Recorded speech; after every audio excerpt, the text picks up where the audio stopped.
Hey guys, Saga here, bringing you another Dragon Ball Z Dokkan Battle video. And so, Path to Power Kid Goku has his EZA. We are going to take a look at him here and see just how good he is. We are going to use him on the new Kid Goku team. Obviously, that's, with him getting his EZA in this celebration, that's the main home for him as a DB Saga character. But I think he could be useful on some other teams as well. We're going to go over, obviously, his kit and everything here. His leader skill is DB Saga Youth or Exploding Rage, so he's got a similar sort of leader skill to the new Goku, but Exploding Rage is obviously a good addition. He gives 30% to Dragon Ball Seekers or Bond of Friendship, so he's got a little bit of variation, but obviously his leader skill is not super important. His super attack is to greatly raise attack and raise defense for one turn, does immense damage to the enemy, and then he has two different unit supers. You either get one with Yamcha, Roshi, Oolong, or Bulma, or one with Android 8, and I think they are both the same, right, which is massively raise attack and greatly raise defense for one turn, immense damage to the enemy, and greatly lowers attack.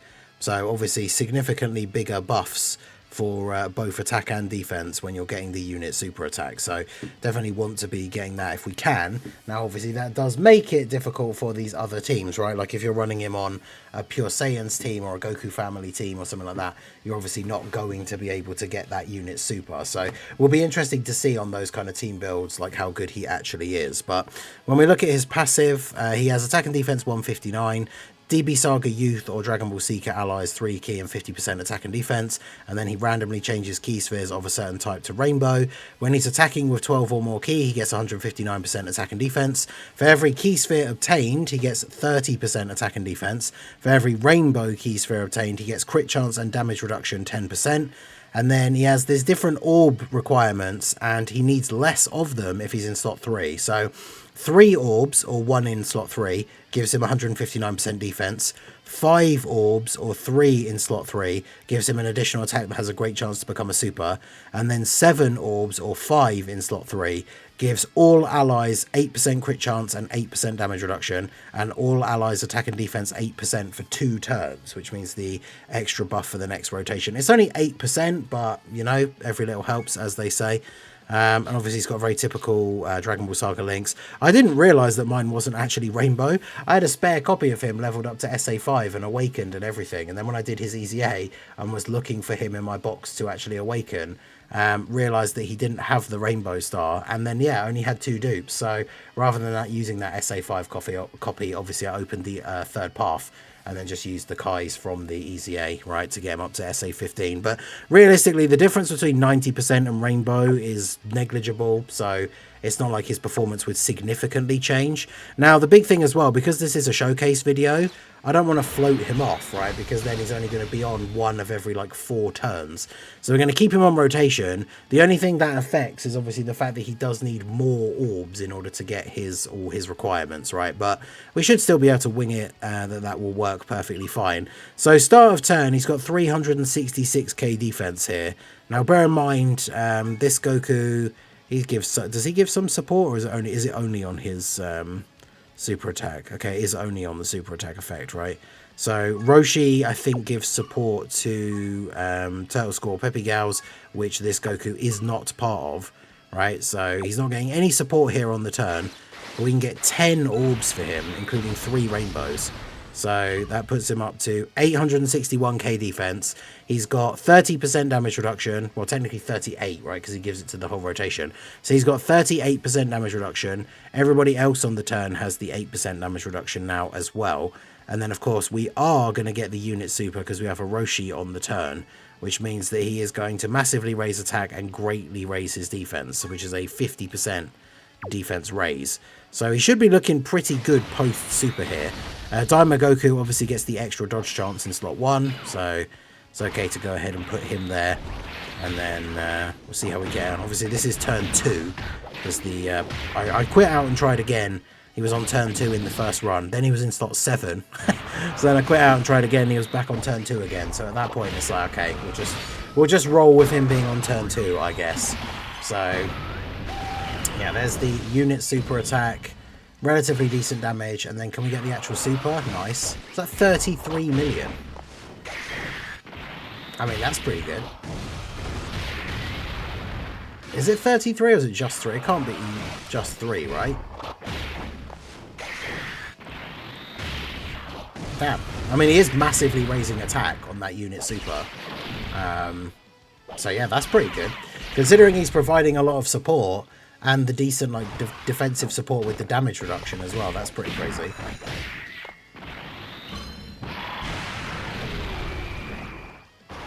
Well, Roshi is potentially dead here.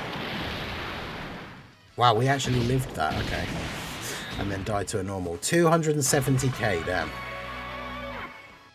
Okay, so jumped into the Majin Buu Saga stage for the Vegeta story Red Zone, just to ease up on the difficulty a little bit.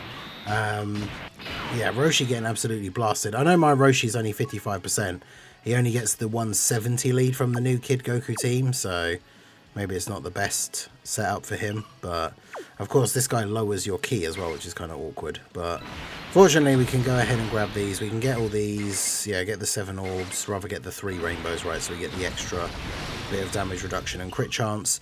That puts him to 726k. And then we can get the orbs for Bulma, so that's going to be a little bit higher there as well with that extra support. So, I mean, Path to Power Kid Goku obviously looking good on the team, but it's kind of the same complaint that we have with the actual Dokkan Fest Kid Goku, is that the Dragon Ball Saga team itself is not all that great. Obviously, Daima Goku being on the team is good because he has the full leader skill. His super attack effect, of course, gives the buff, so every time he additional supers, he gives the extra buff to the allies as well. So, yeah, Kid Goku should be looking pretty good here. Yeah, 29 mil. I mean, I guess these are the kind of numbers we expect to see from, like, EZA, Dokkan Fest now. But, yeah, the additional at 31. I mean, he can clearly put out the damage, and then he's got solid defense after supering, with that bit of damage reduction as well. I still think because he kind of, his whole thing is like being a support unit really, especially now with this new kit. Like I say, for the showcase purposes, we're obviously not floating him off, but the fact that like on a lot of these teams you can just throw him in slot 3 and then obviously he's going to be able to support the team really well, whilst obviously still having enough sort of solid defense to like back it up, I think is really, really useful. And then, yeah, you just don't have to get as many orbs, which is always the awkward thing with using him as a unit that was going to be in slot 3, potentially. The fact that you'd have to get 7 orbs, which could sometimes not be that easy, even with him being a rainbow orb changer. But now that in slot 3 he only needs 5 in order to get all of those buffs, then obviously that is significantly easier. But this is the kind of situation where, like, this is the reason why he's going to be good for this team. Because obviously if this wasn't a showcase, right, Goku's locked Daima Goku in the middle, we would just leave him here like this, right, because this is how we would want to play out the turn. Now, we could go ahead and do this, right, so we can get 9 orbs with 3 rainbows. What does that put him up to defense-wise?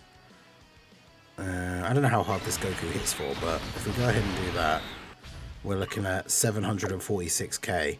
I mean, we probably would get tagged by a super here.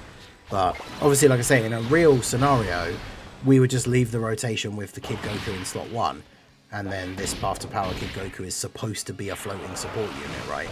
So 21 mil for the first attack. Obviously, no unit super on this turn. So this is what we would expect from him potentially on like a different team build. Only the additional normal as well, unfortunately. So if he gets supered after he's attacked, what are we looking at here damage-wise? Yeah, double digits. Obviously, this Goku's not like the hardest hitting boss. Let me see actually exactly how much damage he does that we took double digits from here, because it's not anything too crazy. Where's the Vegeta story? Buu Saga. Yeah, Goku supers for 1.4 million. So obviously that's nothing that crazy compared to some of the bosses that we have now, but even so, right, eats that for double digit damage, and then it's my 55% Goku in slot 3 here. So, and yeah, getting the orbs, like I said, it may seem like a small amount, but the extra 8% attack and defense, like it will make a difference, like especially to characters who are building up, especially like the AGL Kid Gokus, right, with their stacking, they're building up a lot of defense, especially after, like, you know, once you get that 7 supers and they get the guaranteed additional as part of their kit, then obviously they're going to start having like defense that is getting up like insanely high. And so having that extra 8% is actually potentially going to make a pretty big difference. So let's go ahead and do this. Yeah, I've got the Chi-Chi on the team. I got one copy of her as well as the Kid Goku. She's not fully link leveled yet, but put her on the team obviously for the massive amount of support that she gives to the Kid Goku. I should actually, I guess to be fair, need to float her off. I want to see a rotation with the After Power Kid Goku getting all of the support from the Kid Chi-Chi as well. But it's one of those things. Bulma's like a risky unit to run on the team because she's one of the units that will give Goku his unit super, and obviously gives the new Goku his unit super as well. But she's kind of got to the point now where she's maybe a little bit outdated, right? Even on a 220 team, where some of these bigger bosses can still do like some big damage to her. But yeah, friend Goku at 14 mil here for like, this is what, his first turn. It's pretty good. We get the additional super from the passive as well. Can we get the hidden potential? Yeah, oh, yeah, normal. Oh well.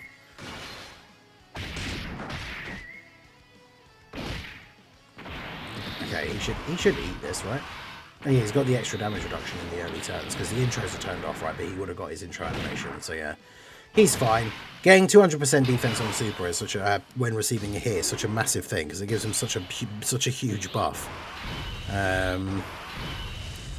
Okay, so what should we do here? Roshi is definitely not a unit that we want to have in slot 1. You're locked in slot 3. So we can get 7 orbs here with 4 rainbows. So that gives you 645k defense, but we have the rainbow orbs as well. Roshi's active skill recovers HP and then buffs allies for the 1 turn. So it's probably not worth using here, even though he hasn't taken any hits yet. So obviously he's a bit of a liability here. But let's see what Path to Power Kid Goku can do here. Yeah, 26 million. I mean, that's the thing, as I say, for a unit that's providing support and is going to be pretty solid defensively, at least in terms of what we would see from a typical like 3rd slot floating support unit.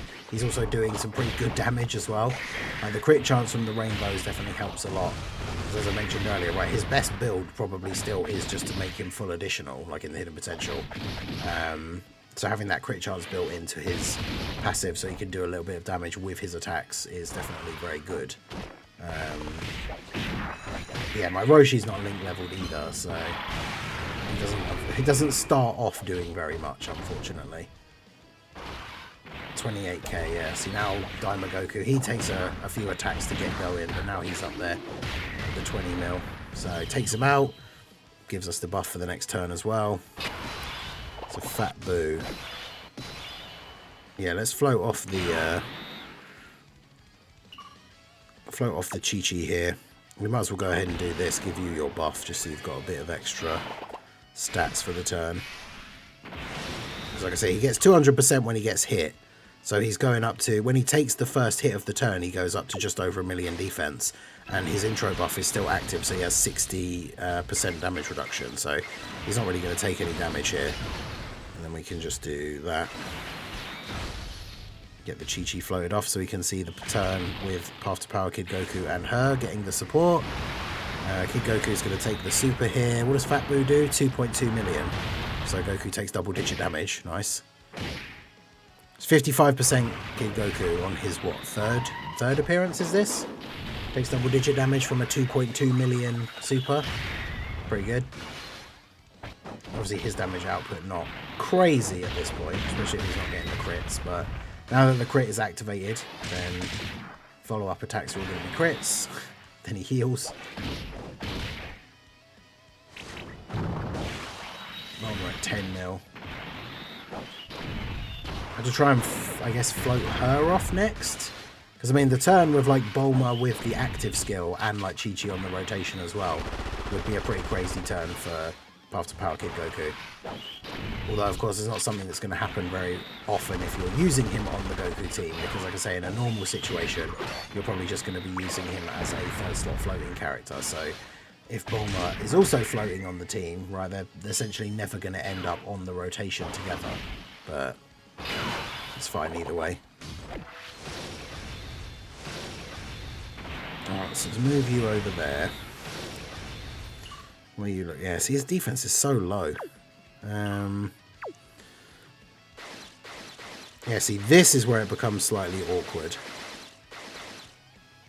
Because, yeah, realistically, I guess I could just do this, right? Because you're only going to need, like, the one orb. So if we do that... Okay, there you go. There's the 7 that we need if he's going to be in the middle. Let's go ahead and use this just because it's a bit of a risky turn for Roshi anyway. I mean, every turn with Roshi on it is a bit risky. But that at least puts him up a little bit. That puts you up. He's at 838. This Goku's at 534 while still having his damage reduction. So when he gets a hit, he goes up to like 1.5 whilst having that damage reduction as well. So the friend Goku going to look pretty decent. Remember, of course, this is the friend Goku with no links active as well because he's next to another unit named Kid Goku, right? So...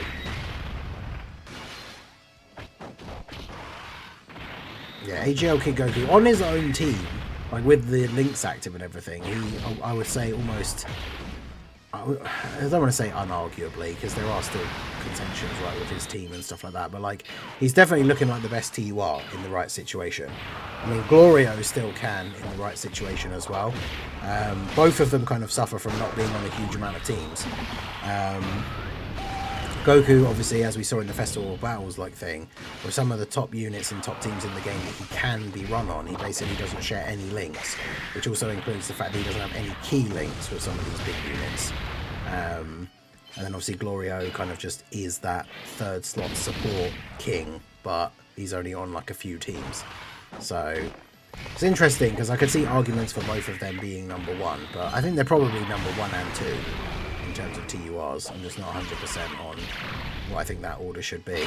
Yeah, Roshi, 298k.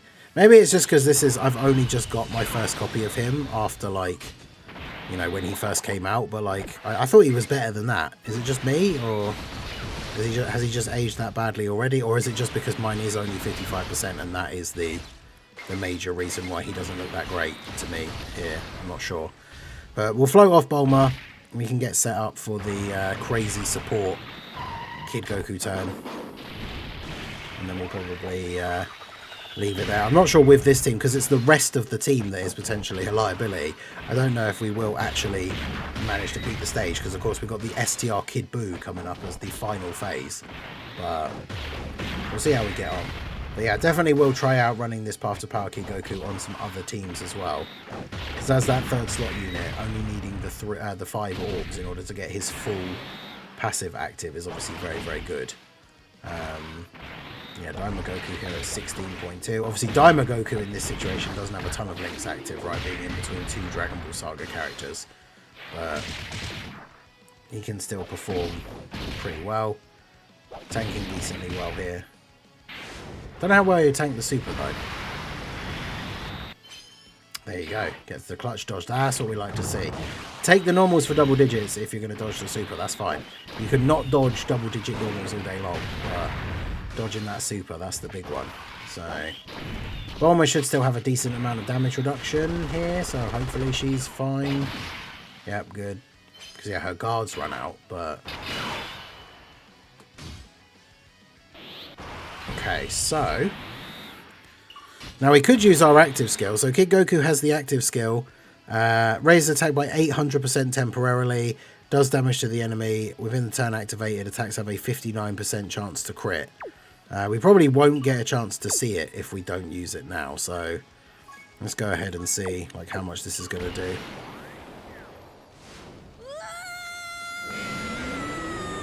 Not a huge fan of the dub for Kid Goku.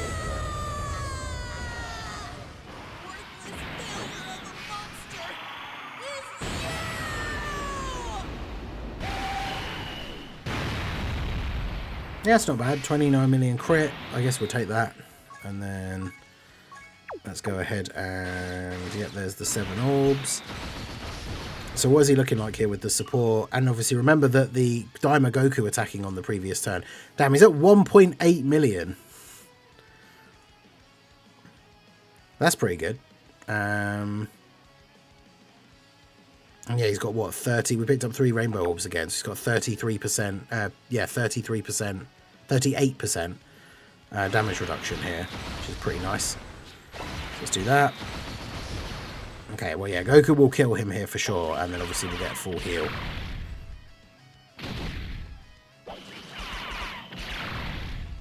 Time to get serious. Might as well hit the nodes, go for the KO. He's at a 33 million attack stat here. Gonna go all out. We're going to have Roshi on the next turn against Kid Buu, aren't we? It's going to be awkward.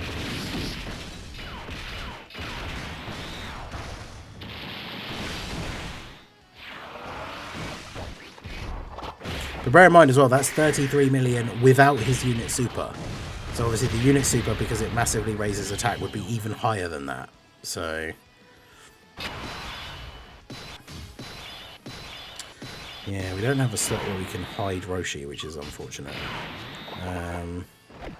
Oh great, yeah, I didn't change my items before we started. So, jeez, 100k start of turn, is that really it? What does Kid Buu start off for his normals at? 700. Okay, so his normals actually start off less than Fat Buu, but he gets attack up. Oh, wait, yeah, this one gets attack up with each turn that passes. Okay, so as long as he doesn't super Roshi, then Roshi won't get killed here. We'll pick those up, make sure you actually super. Okay, yeah, your active just does damage. It doesn't give you or anyone else any extra defense, so no point really using it necessarily. Alright, so you supered in slot 1, so that's good, because Goku should eat that, yep. Then Goku gets stunned, annoyingly. But, I mean, yeah, Roshi is going to take big damage from this normal attack, but he shouldn't die, because, I mean, we've got 730k defense, Kid Buu's HP, Kid Buu's attack does 700k. It also does the super versus extreme modifier, or extreme versus super modifier, so 748. Okay, well, there you go. So Roshi getting me killed. We didn't get to see the turn with the Bulma, but we're going to end it off there because it's this team is just a headache to run. But Kid Goku's really good. That's what we got to see, at least, from this. Path to Power Kid Goku. I mean, like I say, a support unit that's giving everybody on the rotation extra damage reduction, which is always helpful. The crit chance is nice as well, right? Giving this kind of support, being strong defensively himself, or at least solid defensively himself, and then still dropping around like 30 million attack stats is definitely very good. So I think he's really, really good. The EZA, very well done. We'll see how he's looking on some other teams as well, but let me know what you guys think down below in the comment section. So that is going to be it for the video, guys. This has been the Masked Ningen. Smash that like button, subscribe to the channel if you are new. Check out the links down below, and I will see you all again soon. Have a good one.